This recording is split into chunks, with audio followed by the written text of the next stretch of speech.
অধ্যক্ষ মহোদয়, এই সদনত মই 2001 চনত প্ৰৱেশ কৰিছিলোঁ। অসমৰ প্ৰাক্তন মুখ্যমন্ত্ৰী হিতেশ্বৰ শইকীয়া ডাঙৰীয়াৰ আশীৰ্বাদত মই মোৰ ৰাজনৈতিক যাত্ৰা আৰম্ভ কৰিছিলোঁ। তৰুণ গগৈ ডাঙৰীয়াৰ মন্ত্ৰীসভাত দীৰ্ঘদিনৰ কাম কৰাৰ মোৰ সৌভাগ্য হৈছিলে আৰু আমাৰ সকলোৰে নেতা প্ৰাক্তন মুখ্যমন্ত্ৰী আমাৰ সকলোৰে পথপ্ৰদৰ্শক সৰ্বানন্দ সোণোৱাল ডাঙৰীয়াৰ চৰকাৰত 5টা বছৰ নিৰন্তৰভাৱে কাম কৰাৰ সুযোগ পাইছিলোঁ।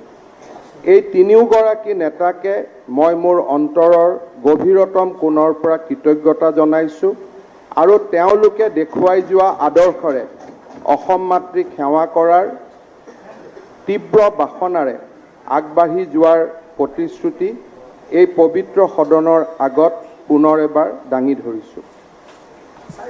শ্ৰদ্ধাৰ অধ্যক্ষ মহোদয়, ৰাজ্যপালৰ ভাষণত আমি এটা কথা অংকন কৰিব চেষ্টা কৰিছোঁ যে এই চৰকাৰখনে দ্বিতীয়বাৰলৈ নিৰ্বাচিত হৈ আহিছে।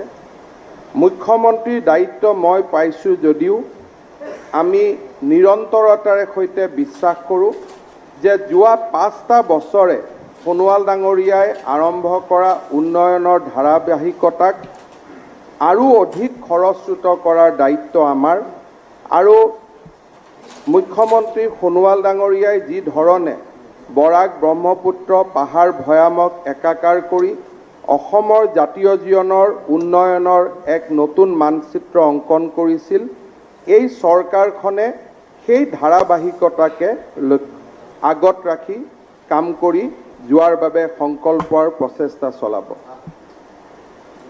ভৰত নৰ ডাঙৰীয়া, ৰকিবুল হুছেইন ডাঙৰীয়া তেওঁলোকৰ বক্তব্যত যোৱা চৰকাৰখনে কোনখিনি কাম কৰিব নোৱাৰিলে তাৰ কিছু দিশ তেওঁলোকে দাঙি ধৰিছে।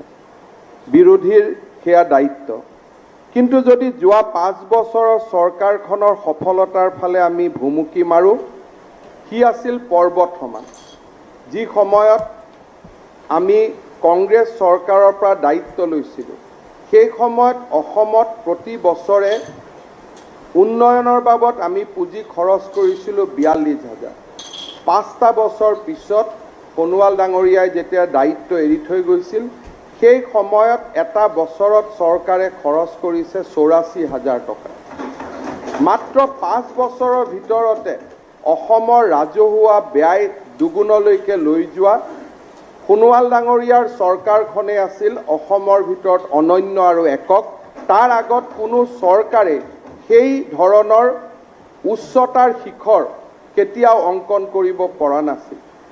আজি প্ৰায় 40,000 কিলোমিটাৰ ৰাস্তা, আজি 22 লাখ পৰিয়াললৈ অৰুণোদয়, বৃদ্ধ পেঞ্চন, অসমৰ কৃষি খণ্ডত এক নৱজাগৰণ আৰু এক প্ৰকাৰ ক'ব গ'লে যোৱা 5টা বছৰ আছিল অসমৰ শান্তি আৰু সম্প্ৰীতিৰ এক নতুন জীৱন। আজি ভৰত নৰ ডাঙৰীয়াই যি সমাজৰ কথা কৈছে, কংগ্ৰেছ চৰকাৰৰ দিনত ছিদ্দিক আহমেদ ডাঙৰীয়া প্ৰমাণ আছে, বাৰে বাৰে কোকৰাঝাৰ আৰু ওদালগুৰিলৈ দৌৰিবলগীয়া হৈছিল সাম্প্ৰদায়িক সংঘৰ্ষৰ সাম কটাবলৈ। কাৰ্বি আৰু ডিমাছাৰ সংঘৰ্ষই আমাৰ জাতীয় জীৱনক ক্ষতিগ্ৰস্ত কৰিছিল, তেজৰ ফাকু হৈছিল। গুৱাহাটীৰ মাজমজিয়াত বোমা বিস্ফোৰণে আমাৰ হৃদয়ত এক গভীৰ বেদনাৰ সাজ পেলাইছিল।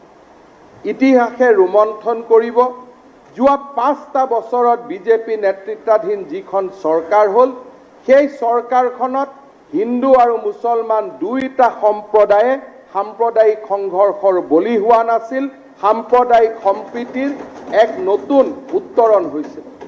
প্ৰতিটো জনজাতীয় সমাজ অসমৰ মূল খুঁটিৰ লগত একাকাৰ হৈ পৰিছিল আৰু এখন নতুন অসমৰ বুনিয়াদ আমি নিৰ্মাণ কৰিব পাৰিছিলোঁ। আজি যেতিয়া ভৰত নৰ ডাঙৰীয়াই পুৰণা 5 বছৰৰ বিফলতাৰ কথা কয়, তেতিয়া তেখেতক মই মনত পেলাই দিম যে যোৱা কংগ্ৰেছ চৰকাৰৰ দিনত সমাজে যি ঘূণ হৈছিল, ইজনে সিজনৰ মাজত যি শত্ৰুতাৰ বীজ হৈছিল, ইজনে সিজনৰ মাজত সংঘৰ্ষৰ যি বীজ ৰোপণ কৰিছিল, তাৰ পৰিৱৰ্তে যোৱা 5টা বছৰত অসমীয়া জাতিয়ে শান্তিৰ মলয়া বতাহ পাইছিল। সেই কথা সকলোৱে স্বীকাৰ কৰিব লাগিব। অধ্যক্ষ মহোদয়, আমাৰ জাতীয় জীৱনত আমি এটা নতুন অভিলেখ সৃষ্টি কৰিছিলোঁ। প্ৰথমবাৰৰ বাবে অকংগ্ৰেছী চৰকাৰ অসমত হৈছে। গোলাপ বৰবৰাৰ নেতৃত্বত হৈছে, প্ৰফুল্ল কুমাৰ মহন্ত ডাঙৰীয়াৰ নেতৃত্বত হৈছে। আৰু ধাৰাবাহিকভাৱে দুইখন চৰকাৰ কেতিয়াও বিজয়ী হ'ব পৰা নাছিল। ভাৰতীয় জনতা পাৰ্টিৰ চৰকাৰখনে ধাৰাবাহিকভাৱে দুবাৰ বিজয়ী হৈ আমি ৰাজনীতিত অসমৰ ৰাজনৈতিক জীৱনত এক নতুন অধ্যায় আমি আৰম্ভ কৰিব পাৰিছিলোঁ। মই বিশ্বাস কৰোঁ আৰু মই অন্তৰৰ পৰা দৃঢ়তাৰে সৈতে বিশ্বাস কৰোঁ যে যোৱা 5টা বছৰৰ সোণোৱাল ডাঙৰীয়াৰ চৰকাৰখনক অসমৰ জাতীয় জীৱনৰ এখন সফলতম চৰকাৰ বুলি ইতিহাসে গণ্য কৰিব আৰু ইতিহাসে গণ্য কৰাৰ প্ৰাসংগিকতা আছে, প্ৰয়োজন আছে। সোণোৱাল ডাঙৰীয়াই মূল্যবোধৰ এক নতুন ৰাজনীতি নিৰ্মাণ কৰিছিল। আমি প্ৰচেষ্টা চলাম সেই মূল্যবোধৰ ৰাজনীতিক সৰুগত কৰি যোৱা 5টা বছৰত যিমান উন্নয়নৰ কাম হৈছিল তাক আৰু অধিক বিকশিত কৰাৰ, তাক আৰু অধিক খৰস্ৰোত কৰাৰ মোৰ চেষ্টা থাকিব যে এই প্ৰচেষ্টাত বিৰোধী পক্ষই আমাক সহযোগিতা কৰিব।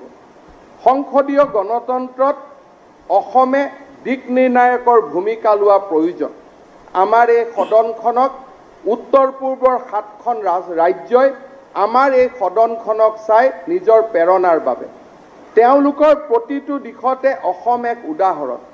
বিৰোধী পক্ষই কথা ক'ব, বিৰোধী পক্ষৰ প্ৰতিটো কথাৰ উত্তৰ চৰকাৰী পক্ষৰ লগত থাকিব, কিন্তু কথা কওঁতে সদনখন যাতে আগবাঢ়ি যায়, সদনৰ যাতে কাৰ্যক্ৰমণিকা চলে, সেয়া আমাৰ বাবে প্ৰয়োজনীয়। এইবাৰ বিধানসভাত মহামান্য ৰাজ্যপালে সম্পূৰ্ণ সময় ভাষণ দিয়াৰ যি বিৰল সুযোগ লাভ কৰিলে, তাৰ বাবে সমাজে বিৰোধী পক্ষক কৃতিত্ব দিছে যে বিৰোধীয়ে ভাল পদক্ষেপ এটা হাতত লৈছে।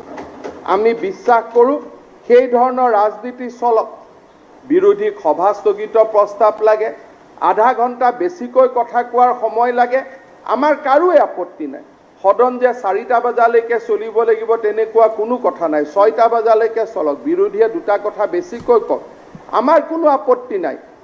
কিন্তু পইণ্ট অফ অৰ্ডাৰ, অলাগতিয়াল কথা বতৰাৰে আমি প্ৰচিডিঙত শব্দ নথকা কথা খন্তেকৰ বাতৰি কাকতৰ শিৰোনামাৰ গ্ৰহণ কৰাৰ পৰিৱৰ্তে তাত্ত্বিক কথাৰে আৰু যুক্তিৰ কথাৰে চৰকাৰখন যদি ৰেলপথৰ পৰা আঁতৰি গৈছে, চৰকাৰখনক ৰেলপথলৈ উভতাই অনাৰ বাবে যিমান ধৰণৰ কথা হওক তাত একোৱে আপত্তি কৰিবলগীয়া নাই। মই আমাৰ সংসদীয় দলৰ বৈঠকত মই স্পষ্টভাৱে কৈছোঁ যে সদনত চৰকাৰী পক্ষৰ বিধায়কসকল থাকিব। আমাৰ বিধায়কৰ স্থান বিধানসভাৰ মজিয়াত, লবিত নহয়। মই স্পষ্টভাৱে কৈছোঁ যে লবিত আমাৰ স্থান নহয়। আমি বিধানসভাৰ ভিতৰত থাকিম, আমি বিধানসভাৰ ভিতৰত কথা ক'ম আৰু ৰাইজৰ আশা-আকাংক্ষাক আমি বাস্তৱত ৰূপায়িত কৰিম।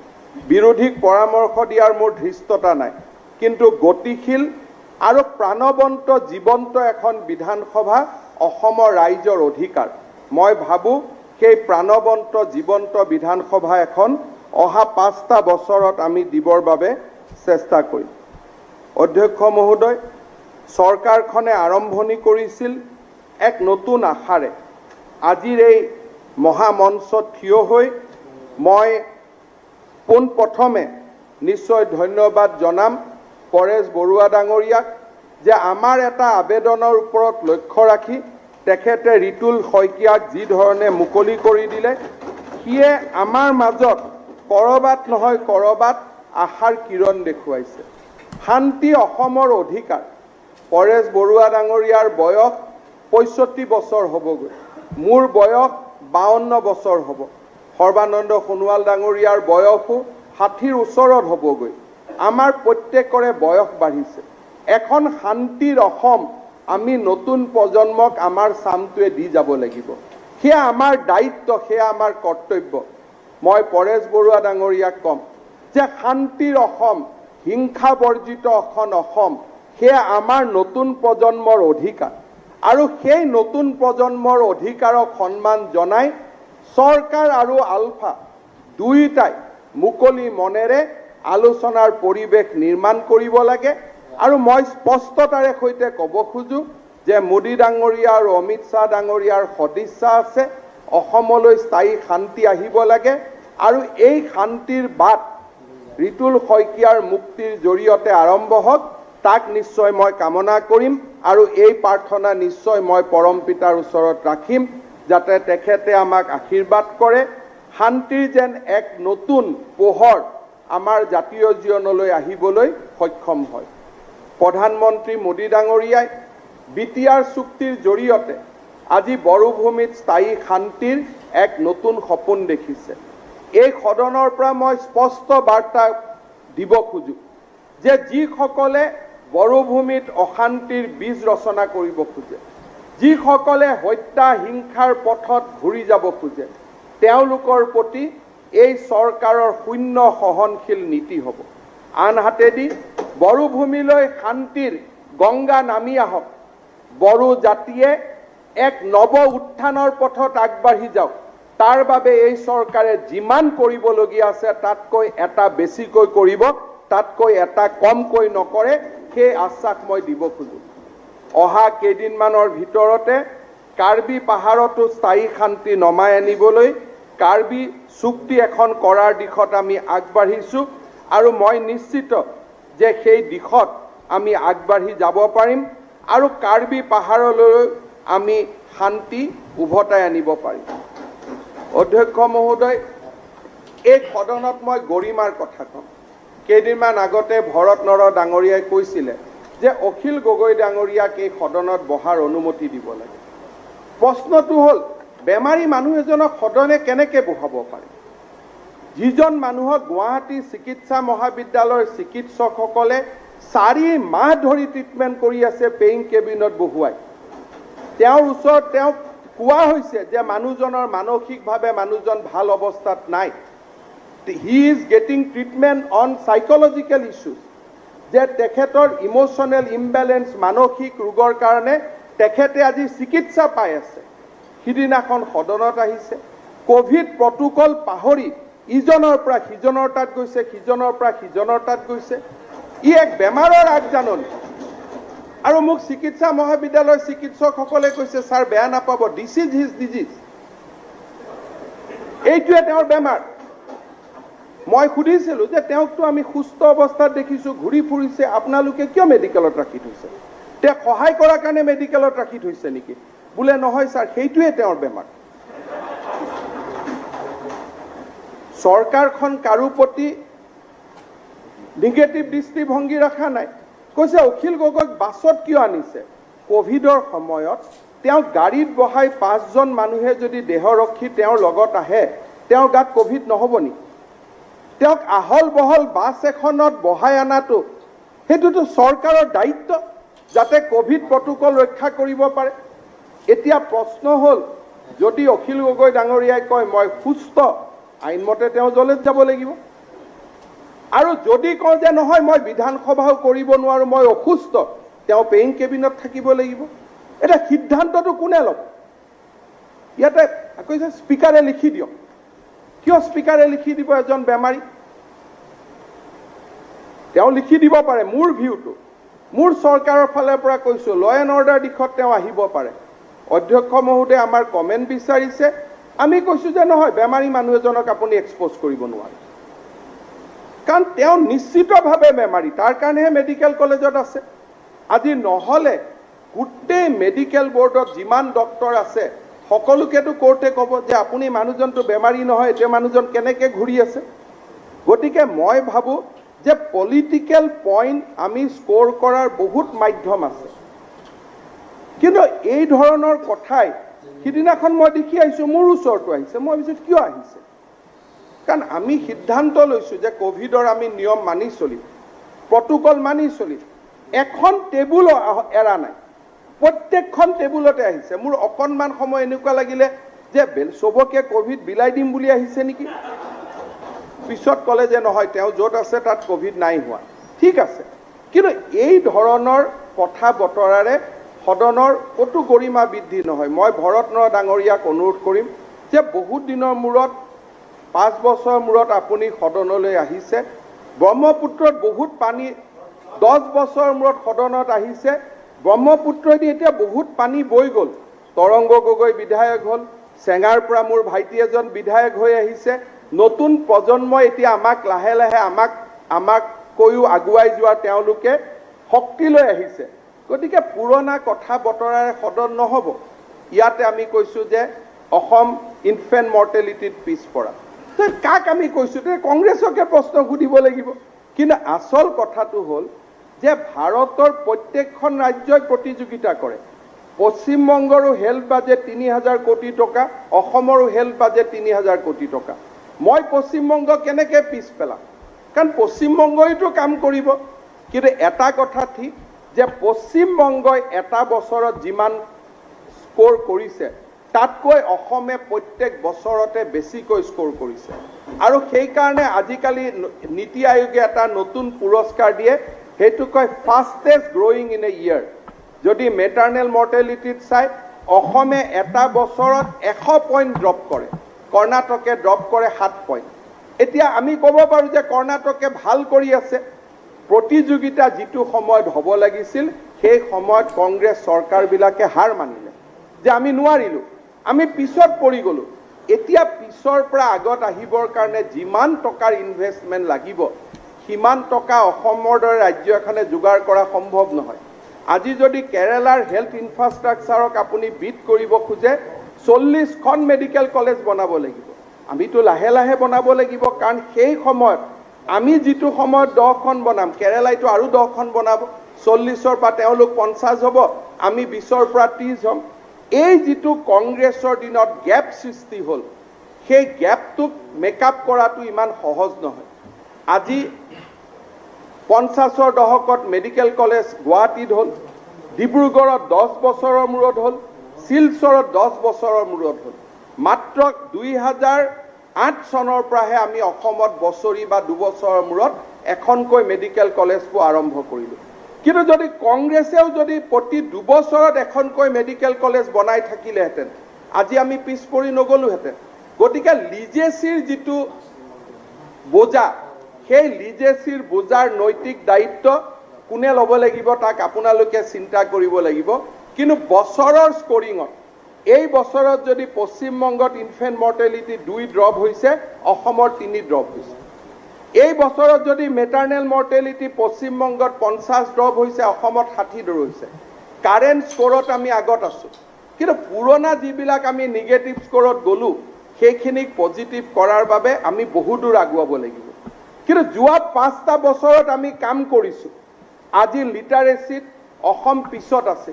আজি লিটাৰেচিত অসম 5খন ৰাজ্যৰ ভিতৰত গৈ পাইছে। আজি আপোনালোকে চাওক, কোভিডৰ নিয়ন্ত্ৰণৰ ক্ষেত্ৰত আজি মোক কৈছে যে দ্বিতীয় ৱেভত ভাগৰ লাগিছে। প্ৰশ্নটো হৈছে যে ৰিকভাৰী ৰেট, মৰ্টেলিটি ৰেট আৰু ডিজিজ বাৰ্ডেন ৰেট এমাহ পিছত যেতিয়া হিচাপ কৰিব, অসম ভাৰতৰ ভিতৰত 1 নহয় 2ত থাকিব, তাত কোনো মোৰ সন্দেহ নাই। কাৰণ আমি যি ধৰণে কাম কৰিছোঁ ভাৰতৰ কোনো ৰাজ্যই কৰিব পৰা নাই। আজি সন্মানীয় সদনে মোক এখন ৰাজ্যৰ নাম কওক যিখন ৰাজ্যই নিজৰ অক্সিজেন লৈ বেলেগ এখন ৰাজ্যক দিছে। আজি আপোনালোকে জানি ভাল পাব যে প্ৰতিদিনে অসমে নিজৰ অক্সিজেন ব্যৱহাৰ কৰাৰ উপৰিও প্ৰতিদিনে মেঘালয়া, অৰুণাচল, ত্ৰিপুৰা, নাগালেণ্ড, মণিপুৰ আৰু মিজোৰামক অক্সিজেন অসমে দিছে। অসমৰ ৰোগীৰ চাহিদা পূৰণ কৰাৰ পিছতো অসমে উত্তৰ পূৰ্বৰ দায়িত্ব বহন কৰিছে। আজি মানুহে নাজানে। আজি আপোনালোকে কওক যে কোনখন চৰকাৰে, যাৰ ষ্টীল ফেক্টৰী আছে বেলেগ কথা, দিল্লীয়ে কাবাক অক্সিজেন দিব পাৰিছে, বম্বে কাবাক অক্সিজেন দিব পাৰিছে। আজি যাৰ ষ্টীল ফেক্টৰী নাই, আমাৰ ইয়াত কোনো ফেক্টৰী নাই, ষ্টীল ফেক্টৰী একো নাই, কিন্তু আমি নিজস্ব প্ৰচেষ্টাৰে 5 বছৰত আমি চেষ্টা কৰি আজি অসমৰ দায়িত্ব লোৱা নাই। আজি উত্তৰ পূৰ্বাঞ্চলৰ দায়িত্ব অসমে গ্ৰহণ কৰিছে। আজি সমগ্ৰ উত্তৰ পূৰ্বত অসমীয়া ৰাইজৰ প্ৰতি অসমৰ প্ৰতি কৃতজ্ঞতা যে আমাৰ অক্সিজেন আমি পাইছোঁ, চিলিণ্ডাৰ কেইটাও আমি দিছোঁ। যোৱা আপোনালোকে পেপাৰবিলাকত চাব, উত্তৰ পূৰ্বাঞ্চলৰ আন পেপাৰবিলাকত আপোনালোকে জানি আচৰিত হ'ব যে ঝাৰখণ্ডৰ দৰে চৰকাৰকো 2000 ড'জ, NDA চৰকাৰ নহয়, UPA চৰকাৰ, কিন্তু অসমক যেতিয়া ৰেমডিচিভিৰ ইনজেকশ্যন খুজিছে 2000 ইনজেকশ্যন আমি পঠাই দিছোঁ যে আপোনালোকে লওক। ঝাৰখণ্ডক চৰকাৰক তছলিজুমাত ঔষধৰ প্ৰয়োজন হৈছে, অসমৰ পৰা আমি পঠাই দিছোঁ। যোৱা কেইদিনমান আগতে তেলেংগানাৰ পৰা কৈছে অসমতে এই ঔষধটো আছে, আমাৰ যিটো ব্লেক ফাংগাছ হৈছিলে তাৰ ঔষধ আমি তেলেংগানালৈকে পঠাই দিছোঁ, হায়দৰাবাদলৈকে। আজি অসমৰ কোভিড নিয়ন্ত্ৰণ আন কোনো ৰাজ্যৰ লগত তুলনা নহয়। অসমত এজন ৰোগী ICU নোপোৱাকৈ থকা নাই, এজন ৰোগী অক্সিজেন বেডৰ পৰা বাদ পৰা নাই। আজি অসমত এনেকুৱা এটা হস্পিটেল নাই য'ত আমি বিচনা দিব পৰা নাই। আজি আপোনালোকে গৌৰৱ অনুভৱ কৰিব যেতিয়া গুৱাহাটী মেডিকেল কলেজত যাব, ডিব্ৰুগড় মেডিকেল কলেজ হ'ব, নিৰন্তৰভাৱে দিনে ৰাতিয়ে মেডিকেল কলেজৰ প্ৰিন্সিপাল ৰাতি 1:30-2 বজাত হস্পিটেল থাকে, 1:30-2 বজাত মেডিকেল কলেজৰ প্ৰিন্সিপালবিলাক হস্পিটেলত থাকে। আজি মানুহে এটাকৈ মুক্তি পায়, মানুহে কৃতজ্ঞতাৰে উপচাই দিছে। আজি আমি কোভিড নিয়ন্ত্ৰণৰ ক্ষেত্ৰত আমাৰ মৰ্টেলিটি হৈছে 0.6। ভাৰতৰ কোনো ৰাজ্যৰ লগত তুলনাই নহয় অসমৰ পাৰফৰ্মেঞ্চ। হয়, আমি চৰকাৰ এখন মাজত নাছিলে, কৈছে ভাগৰ লগা কথা নহয়, আমি গণতন্ত্ৰক সন্মান কৰিব লাগে। মই যেতিয়া অলপ চেষ্টা কৰিছিলোঁ সেই সময়ত মই অভিযোগ কৰিব খোজা নাই, ৰিপুণ বৰা ডাঙৰীয়াই নিৰ্বাচনী আয়োগই কমপ্লেইন দিলে যে হিমন্ত বিশ্ব শৰ্মা কিয় মেডিকেলে গৈ আছে। আপুনি খবৰ কৰিব, ৰিটেন কমপ্লেইন দিছে। কংগ্ৰেছৰ কমপ্লেইনৰ পিছত মই 7 দিনমান ৰখি গ'লোঁ, কাৰণ মই ডেমক্ৰেটিক ভেলুটো নষ্ট কৰিব খোজা নাছিলোঁ। মুখ্যমন্ত্ৰী কিয় জিলাই গৈছে? মুখ্যমন্ত্ৰীয়ে EVM মেচিনৰ কাষত যোৱা নাই নহয়, জিলা উপায়ুক্তৰ অফিচটোতহে সোণোৱাল ডাঙৰীয়া গৈছিলে। আজি কংগ্ৰেছ দলত মই বিশ্বাস কৰোঁ, মই আপোনালোকৰ দলত বহুত বছৰ আছিলোঁ, কিছু ক্ষেত্ৰত মই ভাবোঁ সংশোধনৰ প্ৰয়োজনীয়তা আছে। আজি ৰিপুণ বৰা ডাঙৰীয়াই কোভিডৰ কাৰণে স্বাস্থ্যমন্ত্ৰী, মুখ্যমন্ত্ৰী হস্পিটালে গৈছে, তাত কমপ্লেইন দিয়াৰ প্ৰয়োজনীয়তা আছিল নেকি? যেতিয়া কমপ্লেইন পালে, ইতিমধ্যে মানুহবিলাক আছে ৰেজৰ্টত, অফিচাৰবিলাকে ভাবি ল'লে যে কংগ্ৰেছোতো আহিব পাৰে, গতিকে অফিচাৰবিলাকে আমাক ইনডাইৰেক্টলি কোৱা আৰম্ভ কৰিলে যে আপোনালোক ছাৰ নাহিলে ভাল, ফোনতে কওক যি ক'ব লাগে। ভাগৰ আমাৰ লগা নাছিল, কিন্তু স্পীড ব্ৰেকাৰ ৰিপুণ বৰা ডাঙৰীয়াই লগাই দিলে। এতিয়া আপুনি ক'ব পাৰে যে ৰিপুণ বৰা ডাঙৰীয়া সদনত নাই, তেওঁৰ নামটো কিয় কৈছে? কেতিয়াবা গান্ধীজীৰো নাম ল'ব লাগিব, সদনততো তেওঁ নাই। গোপীনাথ বৰদলৈৰ নাম ল'ব লাগিব, সদনততো তেওঁ নাই। গতিকে যি ফেকচুৱেল মেটাৰ, এইটো ফেক্ট ইজ এ ফেক্ট। গতিকে যিদিনাখনৰ পৰা আমাৰ চৰকাৰ আহিলে, আপুনি চিন্তা কৰক, মুখ্যমন্ত্ৰীক বাদ দিয়ক, স্বাস্থ্যমন্ত্ৰীও যোৱাকালি ৰাতি 1:30 বজাত নগাঁও চিভিল হস্পিটেলত বহি আছে যে ট্ৰিটমেণ্ট হ'ব লাগে। আজি প্ৰত্যেকে আমি চেষ্টা কৰিছোঁ, আৰু আমাৰ পজিটিভিটি ৰেট অলৰেডি আমি 5%লৈকে নমাই আনিছোঁ। আৰু মই বিশ্বাস কৰোঁ যে কোভিড নিয়ন্ত্ৰণত অসমৰ নম্বৰ আগতো প্ৰথম আছিলে, এতিয়াও তাতে থাকিব। আজি কৈছে ইণ্ডাষ্ট্ৰীত একো হোৱা নাই। আপোনালোকে চিন্তা কৰক যে যেতিয়া ইয়াতে বিতৰ্ক হ'ব, আমি ডাটা দিম, আজি মই ইমান দূৰলৈকে যাব খোজা নাই। অসমত ৰেমডিচিভিৰ ইনজেকশ্যন প্ৰস্তুত হৈ আছিল, অসমৰ ইণ্ডাষ্ট্ৰীয়ে বাহিৰলৈকে ৰেমডিচিভিৰ পঠাই আছে 80,000 কৰি প্ৰত্যেক সপ্তাহত। মই যিদিনাখন গম পালোঁ, মই ড্ৰাগছ কণ্ট্ৰলাৰক মাতি আনি ক'লোঁ, আমি বিচাৰি ফুৰিছোঁ ৰেমডিচিভিৰ, আপুনি বাহিৰত পঠাই আছে, মোক কিয় খবৰ দিয়া নাই? মই লগে লগে গৈ পলাশবাৰী পালোগৈ। আজি অসমে অক্সিজেন যোগান ধৰিছে, অসমে ৰেমডিচিভিৰ যোগান ধৰিছে। অসম এসময়ত ৰাষ্ট্ৰৰ ওচৰত হাত পাতিছিলে, আজি অসমে ৰাষ্ট্ৰক বৰঙণি যোগাইছে, ৰাষ্ট্ৰক আজি অসমে কণ্ট্ৰিবিউশ্যন কৰিছে। এয়া হৈছে নতুন অসমৰ উদাহৰণ, এয়া হৈছে নতুন অসম, যিখন অসমক লৈ আমি গৌৰৱ কৰিব পাৰোঁ। মাননীয় অধ্যক্ষ মহোদয়, আমি কিছুমান নতুন কাম কৰিব লাগিব। আজি এজনে কৈছে যে যি কথা ক'ব নোৱাৰে সেই কথা প্ৰতিশ্ৰুতি দিয়াৰ প্ৰয়োজন নাই। অধ্যক্ষ মহোদয়, 1 লাখ ল'ৰাক মই গণি গণি চাকৰি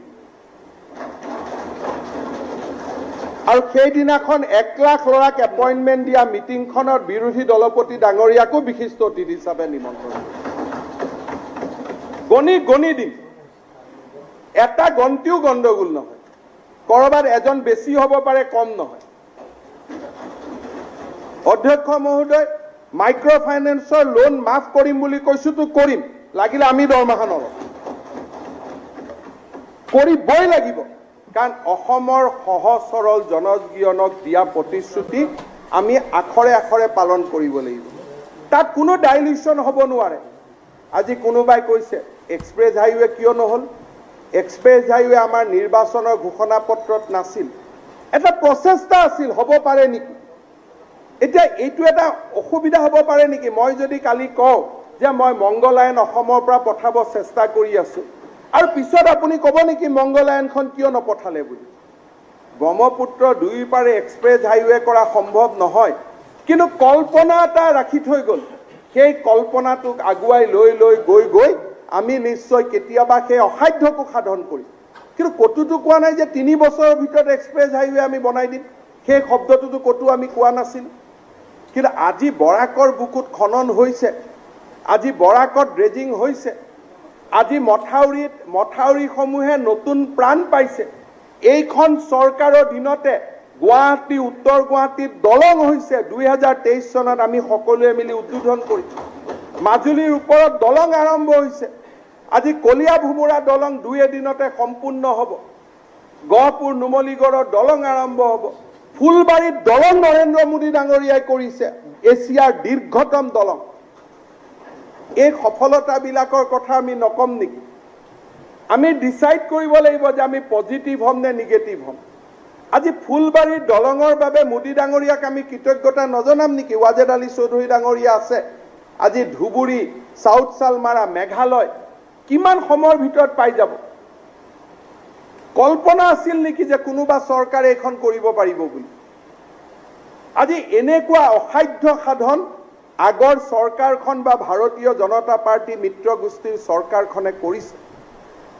আজি মাননীয় দুৰ্গা দাস বড়োৰ সন্মুখত মই প্ৰশ্ন ৰাখিম, কেতিয়াবা আমি চিন্তা কৰিছিলোঁ নেকি যে আপচু, গোবিন্দ বসুমতাৰীৰ দৰে নেতাই এনেকে আমাৰ মূল খুঁটিত মিলি যাব বুলি? আমি কেতিয়াবা চিন্তা কৰিছিলোঁ নেকি যে এনেকে মূল খুঁটিত মিলি যাব? কেতিয়াবা গোবিন্দ বসুমতাৰীক বিধানসভাত আমি দেখা পাম, আমি কল্পনা কৰিছিলোঁ নেকি? কিন্তু আজি আমি সেই ধৰণৰ জাতীয় জীৱন নিৰ্মাণৰ দিশত আমি আগবাঢ়িছোঁ। আপোনালোকে সহযোগিতা কৰক। আজি আপোনালোকে কৈছে যে ভেকচিনৰ কাৰণে টকা উঠাইছে, চৰকাৰৰ টকা নাই নেকি? মাননীয় অধ্যক্ষ মহোদয়, কেতিয়াবা লেফ্ট চিন্তাধাৰা মানুহে এনেকুৱা প্ৰশ্ন কৰে, কিন্তু আপোনালোকে চিন্তা কৰিব, তৰুণ গগৈ ডাঙৰীয়া যিমানবাৰ মুখ্যমন্ত্ৰী হৈছিল, হিতেশ্বৰ শইকীয়া ডাঙৰীয়া যিমানবাৰ মুখ্যমন্ত্ৰী হৈছিল, বানপানী হ'লে প্ৰত্যেকবাৰে এডভাৰটাইজ দিছিল যে ৰিলিফ ফাণ্ডত আপোনালোকে দান বৰঙণি দিয়ক বুলি। টকা নাছিল নেকি তেওঁলোকৰ হাতত? জনভাগিদাৰী। সমাজত কোনো কাম নহয়, যেতিয়া দুৰ্গা পূজা এখন যজমানে কৰে, অকল যজমানে ফুল নিদিয়ে, পূজা চাব অহা সকলো মানুহেকে কয় যে আপোনালোকেও ফুল দিয়ক। কাৰণ যেতিয়ালৈকে মানুহ জড়িত হৈ নাথাকে কোনো কামেই নহয়। গোটেইখিনি 18 পৰা 44 বছৰলৈকে ভেকচিন কিনোতে মোক 800 কোটি টকা লাগিব। 800 কোটি টকা CM ৰিলিফ ফাণ্ডত উঠিব নেকি? সম্ভৱ নহয়। কিন্তু কোনোবা এজন মানুহে যদি 600 টকা দিব খোজে কোনোবা এজন দুখীয়া মানুহৰ ভেকচিনাইজেশ্যনৰ কাৰণে, তাৰ মই ৰাস্তাটো বন্ধ কৰিব লাগিব নেকি? আজি মোৰ মায়ে কৈছে যে বাবা মই দিব খোজো 600 টকা কাৰোবাক ভেকচিনৰ কাৰণে, এইটোৱে আজিৰ দিনত আটাইতকৈ ডাঙৰ উপহাৰ। সেই ৰাস্তাটো আমি বন্ধ কৰিম নেকি? আজি কোনোবা এটা ৰাস্তাত PWD টকা আছে, কোনোবা মানুহ এজনে যদি কয় যে মোৰ কল্পনা আছে 1 গাড়ী শিল মই দান কৰিম, তো দান খোজাটো কি? আমাৰতো ভাৰতৰ সভ্যতা সংস্কৃতিয়ে শিকাইছে যে আমি দান লওঁৱেই। দ্ৰোণাচাৰ্যই শিষ্যৰ পৰা দান লৈছিলে। দান লোৱাটো আমাৰ সংস্কৃতিৰ একোটা আমাৰ লগত, আমাৰ জীৱনৰ লগত জড়িত। দুৰ্গাদা আপুনি জানে আসুৰ আন্দোলনৰ সময়তো আমি কিমান চান্দা তুলিছো আপোনালোকে হিচাপ কৰক তো দান লোৱাটো আজি যদি দান লোৱাটো বেয়া কাম বুলি কেতিয়া গণ্য হৈছে বলপূৰ্বক ল'ব নালাগে জোৰ জবস্তি হ'ব নালাগে কিন্তু জনভাগিদাৰী আৰু জনসহযোগিতা তাক কেতিয়াও না ক'ব নালাগে যোৱা কালিৰ পৰা এজন মানুহে আনি মোক 51 টকা দিছে এজনে মোক 100 টকা দিছে তেওঁৰো নাম পেপাৰত দিছো যে দানত কোনেও পৰিমাণ নাচায় আজি দানত কোনেও পৰিমাণ নাচায় আজি আপোনালোকে চাব ইলেকশ্যনৰ মিটিঙত কৈছো কাৰণে মই কৈছো যেতিয়া তৰুণ গগৈ ডাঙৰীয়া দীৰ্ঘদিন ধৰি বেমাৰ আছিলে তেখেতক প্লাজমাও কিন্তু দিয়া মানুহ কোনোবা বিজেপিৰ যুৱক এজনে আছিল কাৰণ ইয়াত কোনো ৰাজনীতি নহয় আজি ভ্যাকচিনটো কি কংগ্ৰেছৰ মানুহে নাপাব নেকি ভ্যাকচিনটো কি ইউডিএফৰ মানুহে নাপাব নেকি আমি কি পোষ্টাৰ মাৰি থৈছো নেকি যে অকল এটো এজিপিৰ কাৰণে ভ্যাকচিন এটো ইউপিপিএলৰ কাৰণে ভ্যাকচিন এনেকুৱা বাৰ্তা আমি সদনৰ পৰা নিদিম কাৰণ অসম যদি নিৰ্মাণ কৰিব লাগে জনভাগিদাৰীত নিৰ্মাণ কৰিব লাগিব অসম চৰকাৰে নিৰ্মাণ কৰিব নোৱাৰে অসমৰ মানুহে অসমৰ চৰকাৰক সফল কৰিব লাগিব যদি মানুহক বাদ দি চৰকাৰ হয় মই নাজানো চৰকাৰে ক'ৰ পৰা টকা পাব ট্যাক্স তুলিয়েতো চৰকাৰে আকৌ ভ্যাকচিনৰ টকা ল'ব কিন্তু তাৰ পৰিৱৰ্তে যোৱাবাৰ যেতিয়া প্ৰথম ৱেভৰ কোভিড আহিছিল আমি পেট্ৰল ডিজেলত 5 টকা ট্যাক্স লগাইছিল আমি মদত ট্যাক্স লগাইছিল এইবাৰ আমি সিদ্ধান্ত লৈছো আমি ট্যাক্স নলগাও আমি কোভিড মোকাবিলা কৰিম আমি ট্যাক্স নলগাও ট্যাক্সৰ পৰিৱৰ্তে আমি মানুহক কৈছো 1 টকা 2 টকা আপোনালোকে ভ্যাকচিনৰ কাৰণে দিয়ক এটো কি পইচা নাথাকাৰ চিন নেকি এটোটো আত্মবিশ্বাসৰ চিন যে যোৱাবাৰ ট্যাক্স লগাইছিলে এইবাৰ ট্যাক্সও লগোৱা নাই অসমে এবছৰৰ ভিতৰত ইমানখিনি আত্মবিশ্বাস পালে যে আমাক ট্যাক্স লগাব এতিয়া প্ৰয়োজন নাই মোক এইবাৰ এজন সাংবাদিকে সুধিছিল যে আকৌ পেট্ৰল ডিজেলত ট্যাক্স লগাব নেকি মই কলো নলগাও কাৰণ এইবাৰ আমি 2100 কোটি টকা দিম অকল নুমলীগড় ৰিফাইনাৰী শেয়াৰ কিনিবৰ বাবে সচ্ছলতা বাঢ়িছে আৰু সচ্ছলতা যেতিয়া বাঢ়িছে সেই সময়ত যদি আমি পেট্ৰল ডিজেলত টক্স এফালে আপোনালোকে শেয়াৰ কিনিছে এফালে ট্যাক্স লগাইছে আমি কৈছো যে নহয় 1 টকা 2 টকা দিয়ক মইতো বিচাৰো 3.5 কোটি মানুহে 1 টকা টকা দিয়ক জনভাগিদাৰীটো আমাৰ 2টা বজালৈকে আছিলে সেই কাৰণে আমি সময়টো এক্সটেন্ড কৰি লম গতিকে হাউছে সবাই কেৱল জনভাগিদাৰীটোক আমি কেতিয়াও বেয়া বুলি ক'ব নালাগে পবিত্ৰ সদনক মই আশ্বাস দিছো ভ্যাকচিনেশনৰ ওপৰত আপোনালোকে কনসাৰ্ন কৰিছে হয় মোৰ কাৰণে চিন্তাৰ কথা 37 লাখ মানুহক আমি ভ্যাকচিনাইজেশন কৰিব পাৰিছো আমাৰ হাতত ভ্যাকচিন যিমান লাগে আমি টকা এডভান্স দি থৈছো কিন্তু তেওঁলোকে ভ্যাকচিন দিব পৰা নাই 100 কোটি মানুহক একেলগে ভ্যাকচিন দিব নোৱাৰে কিন্তু আমি বিশ্বাস কৰো জুন আৰু জুলাইত আমি ভ্যাকচিনাইজেশন আৰু বেছি কৰিব পাৰিম গুৱাহাটীৰ 10 লাখ নাগৰিক প্ৰায় 4.5 লাখক আমি ইতিমধ্যে ভ্যাকচিনাইজেশন কৰি দিলো গুৱাহাটী হটবেড আছিল কোভিডৰ আজি আমি 50% of its population is already vaccinated যাৰ কাৰণে গুৱাহাটীত ক্ৰমাগতভাৱে কোভিডৰ সংখ্যা কমিব ধৰিছে আমি ষ্ট্ৰেটেজিত আছো চাহ বাগিচা অঞ্চলত আমি কৈছো যে মানুহে ইন্টাৰনেট কৰিব নালাগে মানুহে কম্পিউটাৰ কৰিব নালাগে আমি ভ্যাকচিন দিম আমাৰ সিস্টাৰে নামটো কম্পিউটাৰত সোমাই দিব আজি কলাইগাঁওলৈকে কোনোবাই যদি ভ্যাকচিন ল'ব গৈছে তাতে ইমানেই কথা যে কলাইগাঁওৰ মানুহ মংগলদৈলৈকে ভ্যাকচিন ল'ব আহিব অৰ্থাৎ আমি সকলোৱে ইজনে সিজনক যেতিয়া হাত উজাৰি তেতিয়াইতো আমাৰ সমাজখন থাকিব আমি যদি খুব বেছি ঠেক গণ্ডিৰ ভিতৰত সোমাই যাওঁ তেতিয়া আমি আগবাঢ়িব নোৱাৰিম আমাৰ লক্ষ্য হ'ব লাগিব যে 3.5 কোটি মানুহকে আমি ভ্যাকচিন দিব লাগিব তাৰ কাৰণে যোৱাবাৰ আৰোগ্য নিধিত ৰাইজে যিমান টকা দান দিছিল মোৰ মনত আছে আৰোগ্য নিধিত টকা কেইটা লৈ মই বহু দিন মান অপবাদে খালো যে দান লৈ কি কৰিলে টকাবোৰ অমুক তমুক মই কিন্তু সযতনে ৰাখি থৈছিলো আজি সব কেইটা টকা ভ্যাকচিনেশনৰ জৰিয়তে আমি মানুহক উভতাই দিছো মুখ্যমন্ত্ৰী সাহায্য পুঁজিৰ পৰা 50 কোটি টকা আৰোগ্য নিধিত দিছো যাতে ভ্যাকচিনাইজেশন কামটো চলি থাকে আৰু যি জুলাই মাহত বাজেট হ'ব এতিয়া আপোনালোকে জানে মোৰ বাজেট নাই বাজেটত ভেকচিনেশ্যনৰ কাৰণে মই বাজেট প্ৰভিজন কৰিব নোৱাৰোঁ, ইমান ৰিএপ্ৰপ্ৰিয়েশ্যন সম্ভৱ নহয়। এই সময়ত মই কেনেকৈ ভেকচিন চলাই থাকিম জুলাই মাহলৈকে? গতিকে আমাৰ হাতত যি জমা পুঁজি আছিল বেলেগ বেলেগ শিতানত আমি উলিয়াই দিছোঁ যাতে ভেকচিনেশ্যন হৈ থাকে। অধ্যক্ষ মহোদয়, বানমুক্ত অসম আমি এইবাৰ চিন্তা কৰিছোঁ যে মথাউৰিবিলাক মেনেজ কৰিব ৱাটাৰ ৰিচোৰ্চ ডিপাৰ্টমেণ্টে, কিন্তু মথাউৰি বনাবৰ কাৰণে আমি বেলেগ এটা অৰ্গেনাইজেশ্যন বনাম য'ত IIT ইঞ্জিনিয়াৰসকলে যোগদান কৰিব, বিভিন্ন ধৰণৰ অসমৰ জানা বুজা মানুহসকলে যোগদান কৰিব, আৰু যুদ্ধকালীন গতিত আমি এই বানপানী পাৰ হৈ যোৱাৰ পিছতে আমি মথাউৰিবিলাক বনাম। ওপৰত PWDয়ে ৰাস্তা পকী কৰি ল'ব যাতে কম্পেকশ্যন আহে, আৰু আমি নতুন ধৰণে আমি কাম আৰম্ভ কৰিম। আমি চেষ্টা কৰিম যে ব্ৰহ্মপুত্ৰত খনন সম্ভৱ নহ'লেও উপনদীবিলাকত যাতে কনষ্টেণ্ট আমি ড্ৰেজিং কৰি থাকিব পাৰোঁ যাতে বানৰ পৰা মানুহ ৰক্ষা হ'ব পাৰে। অধ্যক্ষ মহোদয়, NRCৰ কথা ওলাইছে, মই আজিৰ দিনটোত ইমান ভিতৰলৈকে যাব খোজা নাই, কিন্তু এটা কথা ঠিক যে চৰকাৰখনে ৰাইজক যি প্ৰতিশ্ৰুতি দিছিলে, আমাৰ নিৰ্বাচনী ঘোষণা পত্ৰত আমি কৈছিলোঁ যে পুনৰীক্ষণ হ'ব লাগে। আমাক ৰাইজে মেণ্ডেট দিছে, গতিকে আমি পুনৰীক্ষণ বিচাৰিব লাগিব। বিৰোধীক মেণ্ডেট দিছে যে পুনৰীক্ষণ হ'ব নালাগে, গতিকে যিটো ফৰামতে আমি আমাৰ নিজৰ নিজৰ প্ৰতিশ্ৰুতিবোৰ ৰক্ষা কৰিব পাৰোঁ সেই ফৰামত আমি যাব লাগিব। মোৰ ফৰাম হ'ল মই মানুহক প্ৰতিশ্ৰুতি দিছোঁ যে NRCত 20% মোক সীমান্ত জিলাত পুনৰীক্ষণ লাগে, 10% আন জাগাত পুনৰীক্ষণ লাগে। মোৰ প্ৰতিশ্ৰুতি মই পালন কৰিম।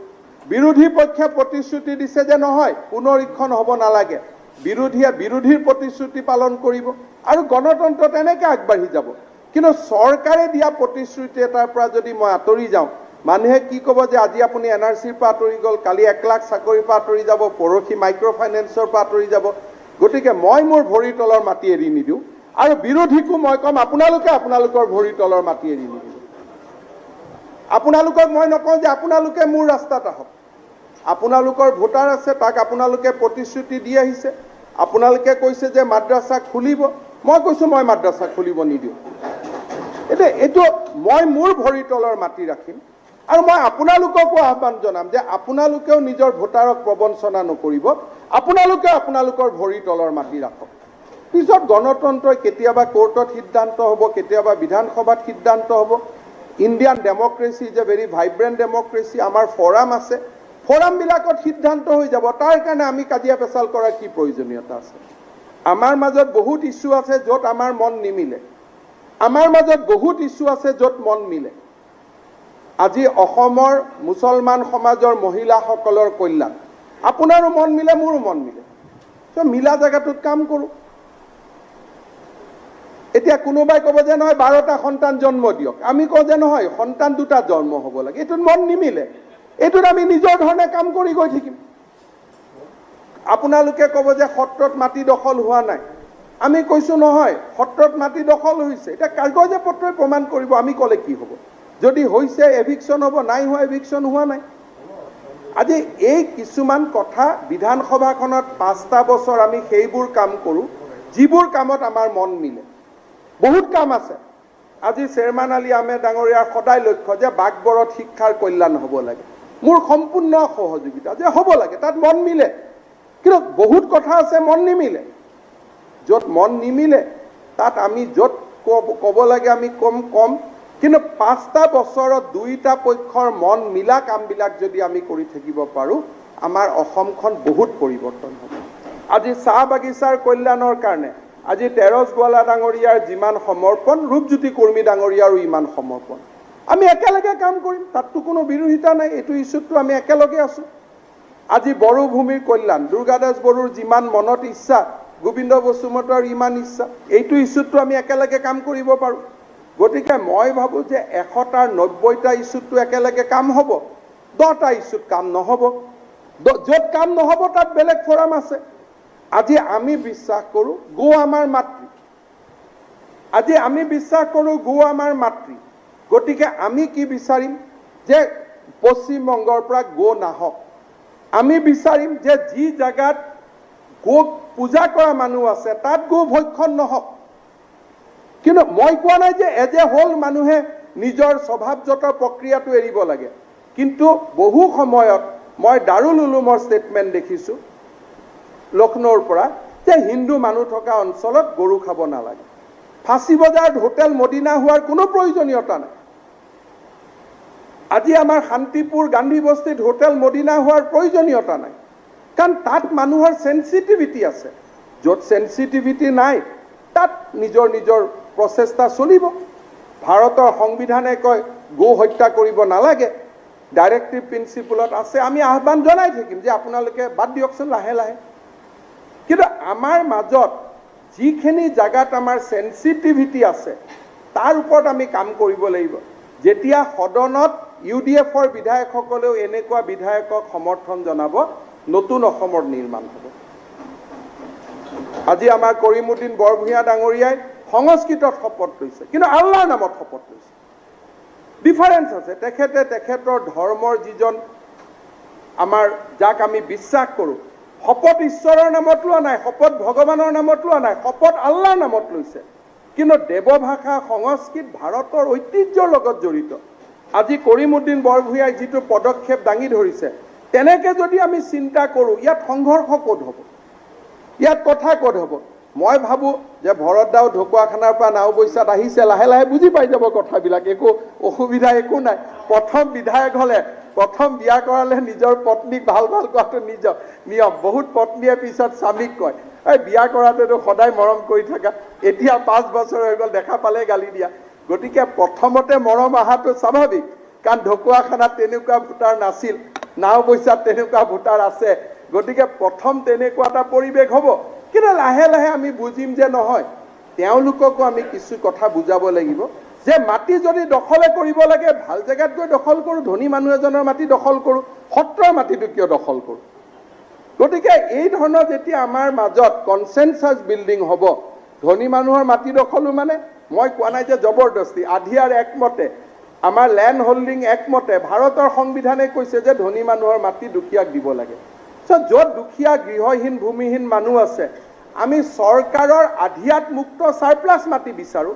সত্ৰৰ মাটিখিনিতো যোৱাৰ প্ৰয়োজন নাই। যেতিয়া UDFে ক'ব যে কোনেও সত্ৰৰ মাটি দখল কৰিব নোৱাৰিব, নতুন সমাজৰ সৃষ্টি হ'ব। ময়ো ক'ম যে মছজিদৰ মাটি দখল হ'ব নোৱাৰে, কিন্তু কোনোবাই যদি সত্ৰৰ মাটি দখল কৰে, কোনোবাইতো গৈ মছজিদৰ মাটিও দখল কৰিব। সেইখন সমাজটো আমি বিচৰা নাই। গতিকে মই ভাবোঁ যে এইখন সদনে নতুন অসম নিৰ্মাণ কৰিব পাৰিব, আৰু সেই দিশত আমি খোজ কাঢ়িব লাগিব। অধ্যক্ষ মহোদয়, মই আপোনাক বহুত বেছি আমনি নকৰোঁ। ভৰত নৰহ ডাঙৰীয়াই কৈছে যে ডেটা নাই, বাজেটত বহুত ডাটা আহিব। ক'ভিডৰ সময়ত মই বিচৰা নাই যে বহুত বেছি পলিটিকেলি হিটেড এখন ডিবেট হওক। জুলাইত আমাৰ বিধানসভা আহিব। আমিনুল ইছলাম ডাঙৰীয়াই কৈছে যে বিধানসভা অলপ বেছিকৈ হ'ব লাগে, তাৰ প্ৰতিও আমি গ্ৰহণযোগ্যতা আছে। বিধানসভা হ'লেহে সদনৰ সদস্যৰ অধিকাৰ থাকিব, সেইবিলাকত কোনো আপত্তি নাই, কাৰণ আমাৰ উত্তৰ দিয়াতো ভয় নাই, কাৰণ আমি সংকল্প লৈ আহিছোঁ যে বেয়া কাম নকৰোঁ। যদি বেয়া কামেই নকৰা, ভয় খাবলগীয়া কি আছে? ক'তো কোনো চিণ্ডিকেট নহয়, চিধা কথা। গৰু বেপাৰো নহয়, কোনো বেয়া কাম নহ'ব, চিধা কামত থাকিব। বেয়া কাম হ'লে আপোনালোকে দেখুৱাই দিব, আপোনালোকৰতো কাম বেয়া কাম হ'লে দেখুৱাই দিয়া। গতিকে আপোনালোকে দেখুৱাই দিব। বেয়া কামত ভাগ বিচৰাতকৈ বেয়া কাম দেখুৱাই দিয়াটো বেছি ভাল, যে বেয়া কামটো আমি দেখুৱাই দিছোঁ, গতিকে বেয়া কামটো বন্ধ হওক। ভাগ বিতৰা পৰিৱৰ্তে আমি একেলগে কামটো বন্ধ কৰোঁ। গতিকে তেনেকুৱা এটা প্ৰৱণতা হওক, মই ভাবোঁ যে সেই দিশত আমি আগবাঢ়ি যাব পাৰিম। অধ্যক্ষ মহোদয়, অসমৰ অৰ্থনীতিৰ বুনিয়াদ যদি আমি ঠিক কৰিব লাগে, কৃষি খণ্ড, ক্ষুদ্ৰ চাহ খেতি, কৃষকৰ বাবে সাৰৰ উপলব্ধতা, আমি বহুত কাম কৰিব লাগিব। আৰু এটা এটাকৈ অধ্যক্ষ মহোদয় আমি কাম কৰিম, আৰু অসমখনক অহা 5টা বছৰ পিছত শ্ৰেষ্ঠতম অসম, ভাৰতৰ 5খন শক্তিশালী ৰাজ্যৰ ভিতৰত এখন অসম আমি নিৰ্মাণ কৰিম। অধ্যক্ষ মহোদয়, বিৰোধীৰ প্ৰতি মই আমাৰ মন্ত্ৰীসকলকো কৈছোঁ যে গঠনমূলক ভূমিকা ৰাখিব, কথা বতৰা উত্তৰ দিব, ৰুমত আহিলে সন্মান কৰিব বিধায়কৰ। আমি চেষ্টা কৰিম যাতে আমি এটা সুস্থ গণতান্ত্ৰিক পৰম্পৰা আমি আৰম্ভ কৰিব পাৰোঁ। কিন্তু এটা কথা ঠিক মই আকৌ এবাৰ কওঁ যে আপোনালোকেও ভৰি তলৰ মাটি নেৰিব আৰু মোকো মোৰ ভৰি তলৰ মাটি এৰিব নক'ব। সবকা সাথ সবকা বিশ্বাসৰ ডেফিনেশ্যনটো আপোনালোকৰ বেলেগ, মোৰ ডেফিনেশ্যনটো বেলেগ। গতিকে আমি আমাৰ ডেফিনেশ্যনত থাকিম, সেইটো আমাক কোনেও ফ'ৰ্চ কৰিব নালাগে। আমি আমাৰ নিয়মত থাকিম, আপোনালোকৰ নিয়মত থাকিব আৰু সেইধৰণে গণতন্ত্ৰ আগুৱাই যাব। অধ্যক্ষ মহোদয়, মই বিশেষ কথা কৈ আপোনাৰ সময় নষ্ট কৰিব খোজা নাই। পুনৰ এবাৰ আপোনালোক সকলোকে মই মোৰ ফালৰ পৰা এই সদনলৈ উষ্ণ আদৰণি জনাইছোঁ। পুনৰ এবাৰ আলফাৰ সেনাধ্যক্ষ পৰেশ বৰুৱা ডাঙৰীয়াক আলোচনাৰ মঞ্চলৈ আহিবলৈ মই অনুৰোধ জনাইছোঁ আৰু মুখ্যমন্ত্ৰী হিচাপে পুনৰবাৰ মই আপোনালোকক প্ৰতিশ্ৰুতি দিছোঁ যে সদনৰ প্ৰতিজন সদস্যই এই সদনৰ পৰা 5 বছৰ পিছত অত্যন্ত আত্মবিশ্বাস আৰু সন্তুষ্টিৰে যাতে নিজৰ সমষ্টিলৈ ঘূৰি যাব পাৰে, তাৰ কাৰণে আমাৰ প্ৰয়াস থাকিব, আমাৰ প্ৰচেষ্টা থাকিব। সকলোৱে মিলি একেলগে কাম কৰিম। আপোনালোকেও কাম কৰক, অসমখন চহকী হওক। সৰু এটা উদাহৰণ দিম। আমাৰ ঘৰত 5জন ল'ৰা থাকে, এজন গাঁৱতে থাকে নিজৰ মাক বাপেকক চাই, আৰু বাকী 4জনে বিভিন্ন জেগাত কাম কৰে। গাঁৱৰ মানুহে ভাবে সেই 4জনহে আটাইতকৈ ভাগ্যৱান, কোনোবা ডাক্তৰ হৈছে, কোনোবা ইঞ্জিনিয়াৰ হৈছে। মোৰ কিন্তু হিংসা লাগে সেইজন ল'ৰাক যিজনে নিজৰ মাক বাপেকক চোৱাৰ সুযোগ পায়। গাঁৱত থাকে, গাঁৱৰ স্কুলখনতে মাষ্টৰ কৰে, নিজৰ মাক বাপেকক চাব পাৰে। জননী জন্মভূমিয়ে হৈছে আটাইতকৈ শ্ৰেষ্ঠ। জননীক সেৱা কৰাৰ সুযোগ, জন্মভূমিক সেৱা কৰাৰ সুযোগ, তাতকৈ শ্ৰেষ্ঠতম ধৰ্ম একো নাই। জননী আৰু জন্মভূমিৰ সেৱাত আমি সকলোৱে অনাগত 5টা বছৰ উৎসৰ্গিত কৰোঁ। জননী জন্মভূমিখনক পবিত্ৰ কৰোঁ আৰু আগুৱাই লৈ যাওঁ। আমাৰ সমগ্ৰ সময় অহা 5টা বছৰ জননী জন্মভূমিৰ সেৱাত উৎসৰ্গিত কৰাৰ আহ্বান। মই আপোনালোকক পুনৰ এবাৰ ধন্যবাদ জনাই মই মোৰ বক্তব্যৰ সামৰণি মাৰিছোঁ।